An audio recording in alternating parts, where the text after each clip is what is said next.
Hello दोस्तों, स्वागत है आपका हमारे YouTube channel study point with Manish sir में। तो कैसे हैं आप लोग?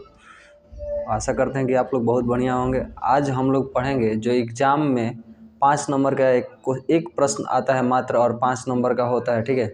उसको बहुत बढ़िया तरीके से हम आपको बताएंगे ताकि एग्ज़ाम में आपका 5 नंबर नहीं छूट, ठीक है। आप आसानी से उसको सॉल्व कर सकते हैं, ठीक है। जिसको बोलते हैं ग्राफीय विधि से एक प्रश्न आता है जो समीकरण दिया होता है और आपको हल करना होता है, ठीक है।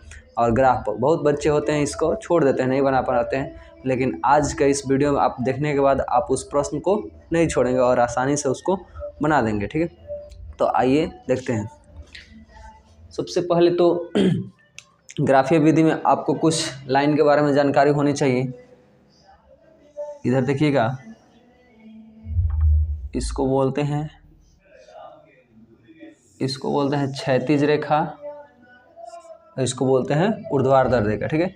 इसको सूचित करते हैं x और इसको बोलते हैं x डैश, यानी इसको x अक्ष भी बोलते हैं। क्या बोलते हैं? x अक्ष, ठीक है। ये होता है y और इसको बोलते हैं y डैश, यानी y अक्ष भी बोलते हैं, ठीक है, ठीक है।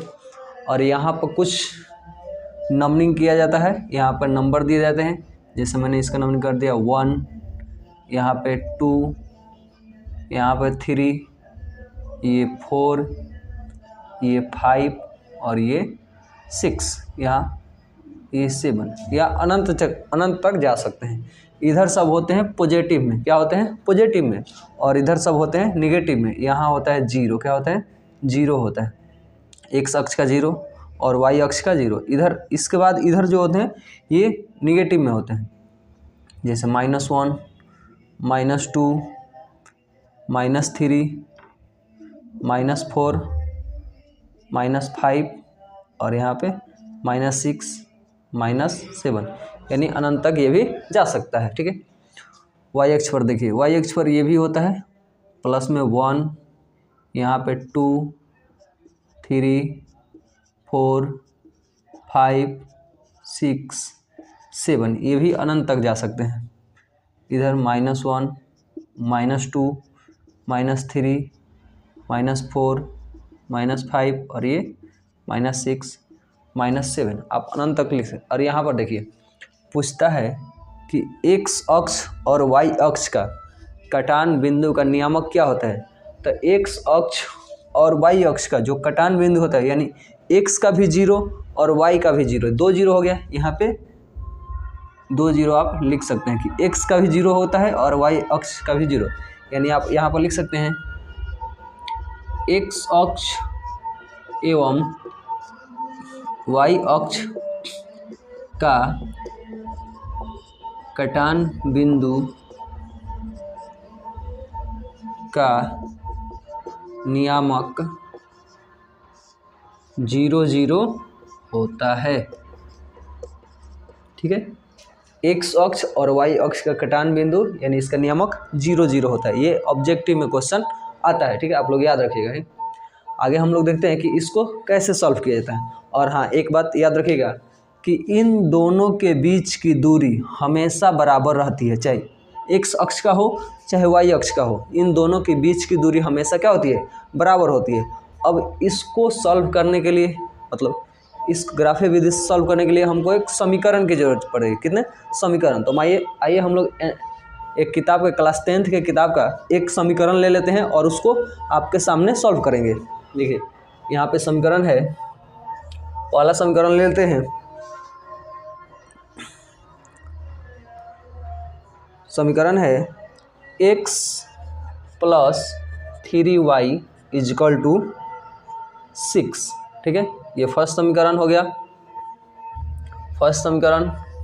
सेकंड समीकरण है 2x - 3y = 12। क्या है? 2x - 3y = 12। अब इसको क्या करना है? इसका कुछ मान निकालकर और इसमें पुट करना है, ठीक है। आगे देखिए, अब यहाँ पर सबसे पहले हम लोग लिखेंगे कि समीकरण 1 से क्या लिखेंगे? समीकरण एक से, ठीक है। समीकरण एक क्या है, तो समीकरण एक है x plus 3y is equal to 6। क्या है, x plus 3y is equal to 6, ठीक है। और यहाँ पर समीकरण x एक के लिए हम यहाँ पर एक बॉक्स बना लेते हैं, ठीक है।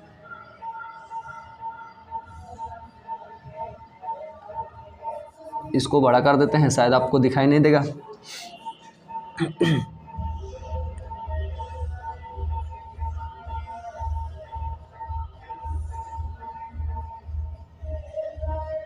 देखिएगा, इसमें लिख देते हैं x और यहाँ लिख देते हैं y, ठीक है। और यहाँ से हम इसको ऐसे भी लिख सकते हैं, x is equal to 6 minus 3y, x is equal to 6 minus 3y। अब यहाँ पर क्या लिखना है, y का मान अपने आप से लिखना है, अपने आप जो भी लिख सकते हैं, ठीक है। और y का मान जब कुछ भी रखेंगे तो x का मान अपने आप निकल जाएगा। तो एक बार हम y का मान 0 लेते हैं, क्या लेते हैं, 0। तो y का मान यहाँ पर रख देते हैं 0, तो 0 रखेंगे तो यहाँ हो जाएगा 6 माइनस 3 इंटू 0। 3 में जब 0 से गुना कीजिएगा तो क्या हो जाएगा, 0। क्या होगा, 0। और 6 में से 0 घटाएंगे तो क्या हो जाएगा, 6 ही होगा। क्या होगा, 6 ही होगा, ठीक है। मैं इसको रफ करता हूँ। एक बार y का मान जब हम 0 रखें तो x का मान 6 है।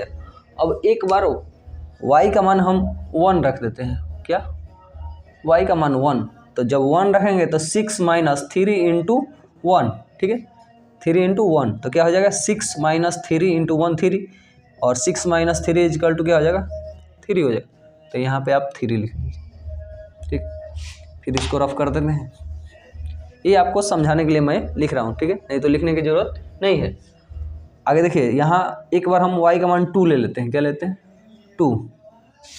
तो 6 माइनस 3 इंटू 2, तो 3 दूना 6, 6 में से 6 हो जाएगा 0। तो क्या हो जाएगा, x का मान आ जाएगा 0, ठीक है। मैं इसको रफ कर देता हूँ। ये आपका पहला समीकरण के लिए ये मान आ गया, ठीक है। इसको अब हम क्या करेंगे, x अक्ष पर y अक्ष पर देख के कहाँ कहाँ बिंदु है इसको लिख देते हैं। आगे देखिए, पहले x का मान ढूंढते हैं। किसका मान ढूंढते हैं, x का, ठीक है। उसके बाद y का मान ढूंढते हैं। आगे देखिए, x का मान है 6, x का मान क्या है, 6, और y का मान है 0। तो x पर 6 जो प्लस में है, देखिए x पर तो 6 इधर भी है इधर भी है, लेकिन हमको क्या लेना है, प्लस वाला लेना है। तो x पर 6 यहाँ पे आ जाइए, x पर 6 यहाँ पे आ गया, और हमको y पर चाहिए 0। तो x अक्ष पर y का मान हमेशा 0 होता है, x अक्ष पर y का मान हमेशा 0। तो ये पॉइंट यहाँ ही हो जाएगा, ठीक है, ये यहाँ ही हो जाएगा। यहाँ पे याद रखिएगा, ये एक पॉइंट हो गया, ठीक है। आगे है x अक्ष पर 3 और y अक्ष पर 1। पहले x3 ढूंढिए, x पर 3 यहाँ और y पर 1। तो y पर 1 क्या चाहिए, प्लस में चाहिए, तो प्लस वाला तो ऊपर है। तो अब इसके सामने देखिए कहाँ आ रहा है, कहाँ आ रहा है, यहाँ, और x पर 3 यहाँ। इसको जब हम मिलाएंगे तो यहाँ इसके सामने आ जाएगा, ठीक है। x पर 3 और y पर 1। आगे है x पर 0 y पर 2। x पर 0 तो यहीं पे होगा, और y पर 2 हमको प्लस में चाहिए, तो यहाँ आ गया, ठीक है। x पर 0 और y पर 2। अब तीनों बिंदु को हम क्या करेंगे, मिलाएंगे आपस में। तीनों बिंदुओं को आपस में मिला देंगे। देखिए,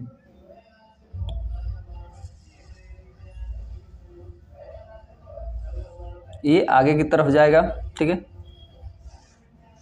ये लाइन मतलब टेढ़ा हो रहा है, लेकिन जब आप लोग एग्जाम में बनेगा तो स्केल से खींचिएगा, ठीक है, स्केल से। मैं इसको आगे तक बढ़ा देता हूँ, ठीक है। और एक स्केल से आप लोग मिलेगा ताकि ग्राफ आप लोगों का अच्छा होगा, ठीक है। ये आगे तक जाएगा, और इस रेखा का नाम लिखना भी ज़रूरी है, ठीक है। एग्जाम में इस रेखा का नाम, तो इस रेखा का नाम क्या है, x plus 3y is equal to 6। यहाँ पर लिख दीजिए आप x plus 3y is equal to 6, ताकि कोई देखे तो उसको पता चल जाए कि ये जो लाइन है किस समीकरण के लिए ड्रॉ किया गया है। तो ये ड्रॉ किया गया है x plus 3y is equal to 6 के लिए ड्रॉ किया गया है, ठीक है। अब अगला देखते हैं, अगला समीकरण क्या है। देखिए, समीकरण 2 से, ठीक है, अगला समीकरण क्या है, समीकरण 2 से, यानी अगला है 2x माइनस में 3y इजकल टू 12। ठीक है, अब इसको भी मैं लिख सकता हूँ 2x इजकल टू 12, इधर जाएगा तो प्लस में हो जाएगा 3y। ठीक है, अब इसको आप चाहें तो ऐसे भी लिख सकते हैं x is equal to 12 plus 3y/2। ठीक है, अब इसके लिए भी आप चाहें तो एक बॉक्स बना लीजिए यहाँ पे, चाहे यहीं पे बना देता हूँ, इसके लिए बॉक्स यहीं पे बना देता हूँ। ठीक है, आशा करता हूँ कि आपको दिखाई दे रहा होगा। आगे देखिएगा, यहाँ पे लिख दीजिए x और यहाँ पे लिख दीजिए y। ठीक है, अब ऐसा मान आपको रखना है कि भिन्न में नहीं है, भिन्न में आता है तो थोड़ा दिक्कत होता है फिगर बनाने में।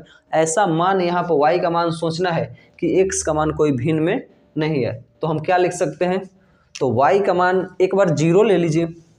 तो y का बार एक बार हम 0 लेंगे तो 3 में 0 से गुना करेंगे तो 0 हो जाएगा, और 12 में जब 0 जोड़ेंगे तो कोई असर नहीं पड़ेगा, और 12/2 कितना हो जाएगा, तो 12/2 होता है 6। क्या होता है, 6। तो x का मान आ गया 6। चलिए ठीक है, अगर 1 लेंगे y का मान तो 3 एकम 3 हो जाएगा, 12 3 15 हो जाएगा, जो बट्टा में आएगा तो दिक्कत होगा बनाने में। तो यहाँ पे y का मान एक बार हम ले सकते हैं 2 ले सकते हैं। क्या लेंगे, 2। तो y का मान 2 ले लीजिए, तो 2 लेंगे तो चाहे माइनस में आप माइनस में 2 ले लीजिए, y का मान एक बार माइनस में 2 ले लेते हैं। ठीक है, y का मान माइनस में 2 लेंगे तो प्लस माइनस माइनस हो जाएगा, 12 और माइनस 3 दूना 6 हो जाएगा, और बट्टा में 2। तो 12 में से 6 हो जाएगा तो कितना हो जाएगा, तो 12 में से 6 हो जाएगा तो 6, बट्टा में 2 कट जाएगा तो 3 प्लस में आ जाएगा। ठीक है, आगे देखिए, यानी y का मान आप लिए हैं -2, तो x का मान आ गया 3। क्या आ गया, 3 आ गया। मैं इसको रफ करता हूँ। ठीक है, ऐसे ही सोचकर आपको लिखना है ताकि संख्या आपकी बट्टा में ना आए, जैसे 1/2, 3/5, 1/3, ऐसी संख्या नहीं आनी चाहिए। ठीक है, ऐसे पूर्णांक नहीं आना चाहिए। आगे देखिए, अब क्या रखें यहाँ पर y का मान, ताकि ऐसी संख्या हमको मिले या तो प्लस में या तो माइनस में। ठीक है, बट्टा में नहीं होनी चाहिए। तो यहाँ पर आप -4 रख लीजिए, -4 रख देते हैं। 12 प्लस y का मान -4 रखिए, तो 3 और ये -4/2, तो प्लस माइनस हो जाएगा माइनस, तो 12 - 12 बट्टा में 2, तो 12 में से 12 जाएगा तो 0, 0/2 0 हो जाएगा। क्या हो जाएगा, 0। तो यहाँ पे आ जाएगा 0। ठीक है, अब चलिए इसके लिए हम एक आपके ग्राफ पर क्या करते हैं, लाइन ड्रॉ करते हैं। ठीक है, अब देखिए x का मान 6, y का मान 0। x का मान 6, वो भी पॉजिटिव में, x पर 6 और y पर 0, यहीं पे आ जाएगा भाई, यहीं पे आ जाएगा। मुझे तो लग रहा है कि यही आंसर हो जाएगा। आप लोग देखिएगा, अभी कंफर्म हो जाएगा। x पर 3, y पर -2, x पर 3 यहीं पे, x पर 3 वो भी पॉजिटिव में, और y पर -2, तो y पर -2 ये लाइन 1 देखनी है ना, तो -2 यहीं पे और ये यहाँ पे, इसको डॉट डॉट डॉट करके देखिए कहाँ तक आ रहा है, इसके सामने यहाँ पे आ जाएगा। ठीक है, मैं ऐसे बोर्ड पे बना रहा हूँ तो थोड़ा दिक्कत हो रहा है, लेकिन जब आपको ग्राफ की कॉपी मिलेगी तो उस पर आपको साफ साफ दिखाई देगा और बिंदु भी दिखाई देगा, आप उसको आसानी से इजीली ड्रॉ कर सकते हैं। ठीक है, उसके बाद है x पर 0, y पर -4। x पर 0 तो यहीं पे है, और y पर -4, तो y पर माइनस, ये y वाली रेखा है, तो -4 यहाँ, x पर 0 और y पर -4 यहाँ पे। ठीक है, अब इसको तीनों बिंदु को हमको मिलाना है। ठीक है, तीनों बिंदु को मिला देंगे,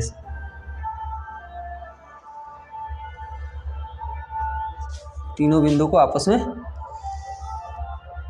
ठीक है, और इस लाइन का क्या नाम है, तो इस लाइन का नाम है 2x - 3y = 12। लाइन का इसका नाम है 2x - 3y = 12। इस लाइन का नाम है 2x - 3y = 12। अब देखिए कि दोनों बिंदु का कटान कहाँ पे है, भले दोनों समीकरणों का कटान कहाँ पे, दोनों ने तो दोनों जाकर काट रही है यहाँ पे। कहाँ काट रही है, यहाँ 6 और 0 पर कहाँ काट रही है, और जहाँ जहाँ बिंदु काटी है उसका भी नाम लिख दीजिएगा। जैसे यहाँ पे था, ये था आपके देख लीजिए 6 0, उसके बाद है 3 - 2, इसका नाम है 3 - 2, फिर इसका नाम है 0 - 4, इसका ये हो गया 0 - 4। उस लाइन में भी नाम लिख दीजिएगा। पहला है 6 0, 6 0 तो ड्रॉ दिखा दिए हैं, ठीक है। उसके बाद है 3 पर 1, ये 3 1, उसके बाद है 0 - 2, 0 और 2, ये इसका मान 0 2, ठीक है। सबका मान दिख। अब कटान कहाँ है, तो इस समीकरण के रेखा का और इस समीकरण के कटान दो बिंदु है 6 और 0 पर होगा। तो आप लिख सकते हैं कि समीकरण 1 और समीकरण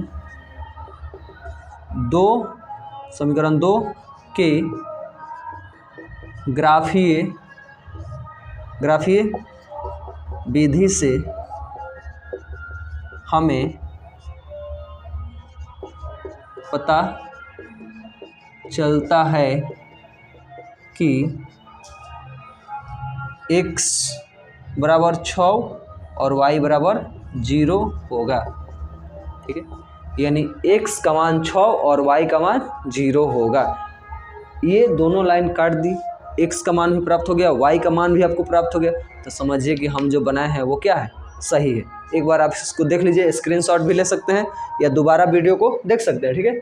बहुत अच्छी तरीके से बनाया गया है, ठीक है। आशा करता हूँ कि आपको समझ में आया होगा।